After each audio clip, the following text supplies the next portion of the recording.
পুরাতন নাচ গানের প্রসঙ্গে প্রথম গুরু ভরতমুনির কথা না বলে পারা যাবে না। ভরতমুনি নাট্যশাস্ত্রে অভিনেত্রীদের সৃষ্টিকাহিনী বর্ণিত আছে। পিতামহ ব্রহ্মা ভরতমুনিকে বলেছেন, কাব্যে নাট্যে অভিনয়ের নানা নিয়মকানুনের কথা বলেছ, এর সঙ্গে যদি অভিনয়ের কৌশিকী বৃত্তিটা বুঝিয়ে দাও।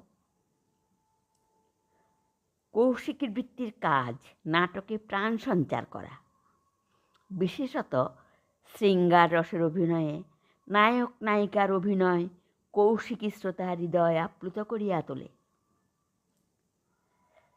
ভরতমুনি এতকাল নাটক চালিয়ে এসেছেন পুরুষ অভিনেতাদের দিয়ে।